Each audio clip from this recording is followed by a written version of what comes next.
Subscribe કરો Gujarati mid day bell icon પર click કરીને મેળવો તમામ વિડીયોના ડાયરેક્ટ નોટિફिकेशन।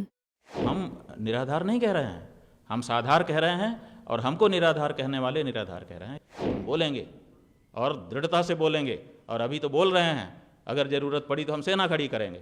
क्यों नहीं करेंगे, हमारा अधिकार है।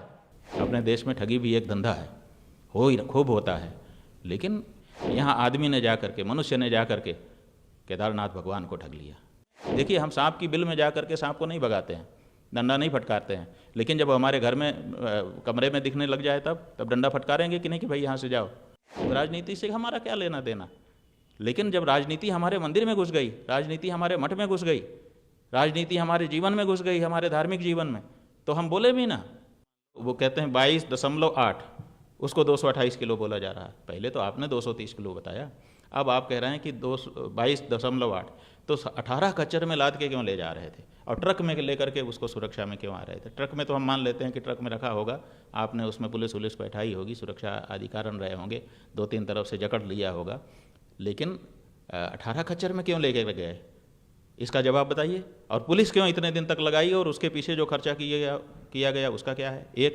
और तीसरे, जो बद्रीनाथ केदारनाथ मंदिर समिति के अध्यक्ष हैं वो वक्तव्य दे रहे हैं और आप लोग उनका प्रसारण कर रहे हैं। वो कह रहे हैं कि इससे उत्तराखंड की सरकार का और बद्रीनाथ केदारनाथ मंदिर समिति का कोई लेना देना नहीं है।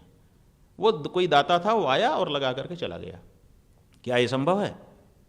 अगर हमारी निगरानी में कोई, हम समिति के सदस्य हैं और हमारी समिति की निगरानी में कोई परिसर है, उस परिसर में कोई भी आएगा बिना हमारी अनुमति के काम करके और चला जाएगा।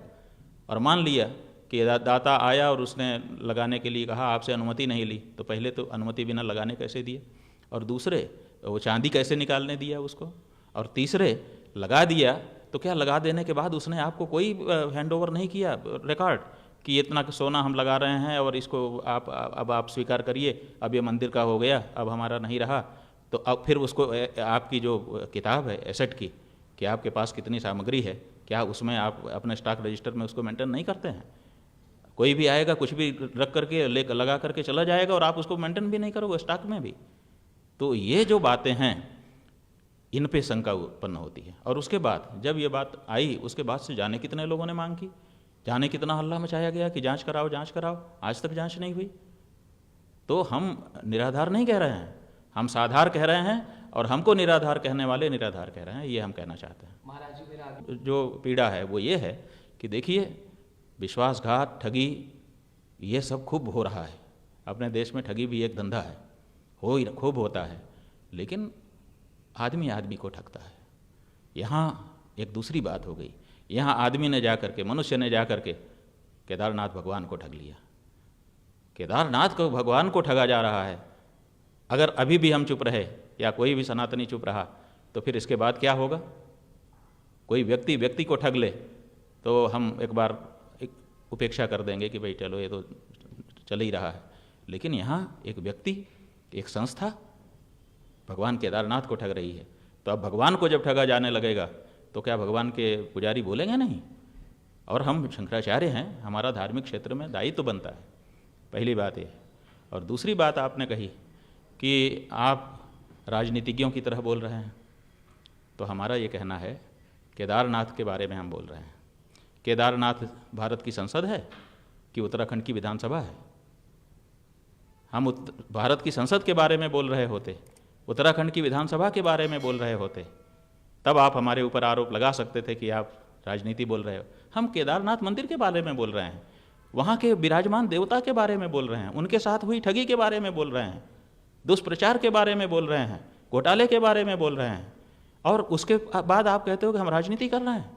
क्या राजनीति है इसमें, बताओ कौन सी राजनीति है। हमने किसी राजनीतिज्ञ का नाम लिया? अगर लिया तब भी आप कहो कि भाई आपने राजनीतिज्ञ का नाम लिया इसलिए राजनीति आ गई। हमने विधानसभा, लोकसभा के बारे में कुछ बात की, हमने संविधान के बारे में बात की। हम तो कह रहे हैं सोना जो भगवान को अर्पित हुआ था, हम तो कह रहे हैं केदारनाथ, हम तो कह रहे हैं घोटाला, और ये तो जग जाहिर है, इसमें राजनीति कहाँ है। लेकिन फिर भी हमसे प्रश्न पूछा जाता है कि आप राजनीति कर रहे हैं। फिर वो व्यक्ति कहता है कि ये जो अभी मुक्तेश्वरानंद हैं, ये नेताओं से ज़्यादा प्रेस कॉन्फ्रेंस करते हैं, वो बताएं हमको कि हमने कब प्रेस कॉन्फ्रेंस की राजनीति के इसके बारे में। हमसे प्रश्नपालों ने आकर के पूछा, चलते रास्ते में खड़े थे सब घेर करके कि नहीं नहीं आपको बात करके जाना है आगे। हमने नहीं बुलाया था, कोई अखबार वाला कोई चैनल वाला खड़े होकर के उनके साथ कहे या वो प्रस्तुत करें कि हमने किसी को बुलाया हो कि आओ हम केदारनाथ के बारे में बात करना चाहते हैं। कि लोग खड़े थे, घेर करके खड़े थे दरवाजे पर, और जब हम निकले तो उन्होंने कहा नहीं बात करनी पड़ेगी। मैंने अनुरोध किया, जवाब नहीं डाला लेकिन अनुरोध किया। तो हमने कहा ठीक है बोलो, आप क्या पूछना चाहते हो बोल दो। उन्होंने केदारनाथ के बारे में पूछा, हमने अपनी बात कही जो हमारे मन की पीड़ा थी। इसमें राजनीति कहाँ हो गई? और प्रेस कॉन्फ्रेंस हम कब कर रहे हैं? कौन सी सनसनी हम फैला रहे हैं जो पहले ही आपके द्वारा प्रचारित है। जिस समय ये कहा जा रहा था कि मुंबई से ट्रक में सुरक्षा में सोना आ रहा है, उस समय बद्रीनाथ केदारनाथ मंदिर समिति का अध्यक्ष होने के नाते आपने खंडन क्यों नहीं किया कि नहीं नहीं ऐसी बात नहीं है? जिस समय 18 खच्चरों में लाद करके सोना नीचे से ऊपर ले जाने की बात चल रही थी, उस समय केदारनाथ समिति के अध्यक्ष के रूप में आपने क्यों खंडन नहीं किया कि गलत समाचार छापे जा रहे हैं? जिस समय वहाँ पर लगाने के लिए रिपोर्टिंग की जा रही थी कि ये आए हैं ये आए हैं, ये हो रहा है ये हो रहा है, एक दिन थोड़े हुआ, ये तो लगातार हफ्तों तक रिपोर्टिंग हो रही थी। उस समय क्यों खंडन नहीं किया गया उनके द्वारा? और जब उसका वीडियो जारी किया गया गर्भगृह के अंदर का सोने का चमचमाता हुआ चित्र दिखाया गया, उस समय क्यों नहीं कहा गया कि नहीं नहीं सोना नहीं है? अब आप समिति के अब आप कहते हो कि हम हैं, जब लगाया गया तब कहते हैं कि हमारा कोई लेना ही देना नहीं। ऐसी समिति, इस समिति को तुरंत बर्खास्त किया जाना चाहिए जो ये कहे कि हमको हमारा इससे कोई लेना देना नहीं है। कोई आया लगा के चला गया, तो कोई आता है मंदिर के अंदर घुसता है, वहाँ पर लगी चांदी निकालता है, दूसरी पत्थर जड़ता है और चला जाता है। और अगर समिति का अध्यक्ष ये कहता है सार्वजनिक रूप से कि हमारा उससे कोई लेना देना नहीं है, हमें इससे कोई मतलब नहीं है, तो इसका मतलब है कि वो देख रेख कर ही नहीं रहा है। और अगर ऐसा है तो फिर ऐसी समिति का कोई तात्पर्य रहता है? यही नहीं, समिति के लोगों ने जब जब बैठक हुई तब उसमें बात उठाया, मौखिक रूप से उठाया, लिखित रूप से उठाया, इसकी भी रिपोर्टिंग हुई है। लेकिन उसके बाद आज तक जवाब नहीं दिया जा रहा है, ना तो जांच कराई जा रही है, ना तो अध्यक्ष के द्वारा कोई जवाब दिया जा रहा है। और जब शंकराचार्य खड़ा होकर के कहता है, शंकराचार्य के रूप में हमारी एक बड़ी जिम्मेदारी होती है, एक एक शब्द कई बार तौल करके, केवल तौल करके नहीं बोलते हैं, कई बार तौल करके बोलना पड़ता है कि कल को कोई इसमें वो ना आ जाए, क्योंकि हम करोड़ों सनातन धर्मियों का नेतृत्व कर रहे हैं, उनकी तरफ से बोल रहे हैं, हम अकेले व्यक्ति के रूप में नहीं बोलते हैं। जब शंकराचार्य बोलता है तो अपने पूरे समाज की ओर से बोलता है, तो कल को कोई हमारी बात छोटी ना पड़ जाए, ये सोच करके हमको बोलना पड़ता है। और आप कहते हैं कि इनको राजनेता की तरफ से प्रेस कॉन्फ्रेंस कर रहे हैं। हमने कोई प्रेस कॉन्फ्रेंस नहीं की है, यहाँ तक कि इस समय अगर हम आपसे बात कर रहे हैं तो हमने आपको नहीं बुलाया है। आपने अनुरोध किया है, हमारे जो प्रेस मीडिया के प्रभारी हैं उनसे बार बार कि हमको मौका दिया जाए, हमने मौका आपको दिया है, क्योंकि हम जब आप बात करना चाहते हैं तो हम स्वागत करते हैं आपका।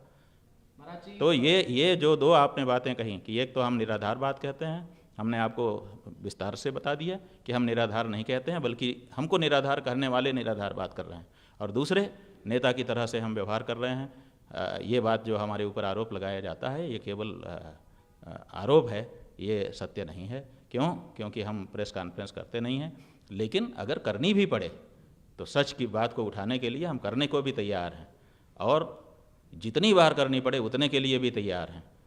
राजनीति हमारा विषय नहीं है, इसलिए हम राजनीति में ज़्यादा नहीं बोलते हैं। हाँ, कभी कभी किसी राजनेता के बारे में कहीं हम बोले होंगे तो उसमें आप विश्लेषण करेंगे तो पाएंगे कि वो राजनेता या उसकी पार्टी कहीं ना कहीं धर्म में घुस रही थी। तो जहाँ धर्म में, देखिए हम सांप की बिल में जा कर के सांप को नहीं भगाते हैं, डंडा नहीं फटकारते हैं, लेकिन जब हमारे घर में कमरे में दिखने लग जाए तब डंडा फटकारेंगे कि नहीं कि भाई यहाँ से जाओ। तो उसी तरह से हम राजनीति से हमारा क्या लेना देना, लेकिन जब राजनीति हमारे मंदिर में घुस गई, राजनीति हमारे मठ में घुस गई, राजनीति हमारे जीवन में घुस गई, हमारे धार्मिक जीवन में, तो हम बोले भी ना। ऐसा नहीं हो सकता है। राजनेता जब जब हमारे धर्म स्थानों में या हमारे धार्मिक जीवन में, हमारी धार्मिक परंपराओं में हस्तक्षेप करने की कोशिश करेंगे, उसी के लिए हमको शंकराचार्य बनाया गया है। हम बोलेंगे और दृढ़ता से बोलेंगे, और अभी तो बोल रहे हैं, अगर ज़रूरत पड़ी तो हम सेना खड़ी करेंगे। क्यों नहीं करेंगे? हमारा अधिकार है, परंपरा है हमारी, धर्म रक्षा के लिए जो जरूरी हो सब करना हमारा अधिकार है, तो हम करेंगे। वो कह रहे हैं, अनुरोध करते हैं कि ये अगर इनके पास कोई प्रमाण है तो कोर्ट में जाएं, तो हमने उनके अनुरोध को स्वीकार किया है। आवश्यकता पड़ी तो हम कोर्ट में भी जाएंगे। સબસ્ક્રાઇબ કરો Gujarati mid day. Bell icon પર ક્લિક કરીને મેળવો તમામ વિડીયોના ડાયરેક્ટ નોટિફિકેશન.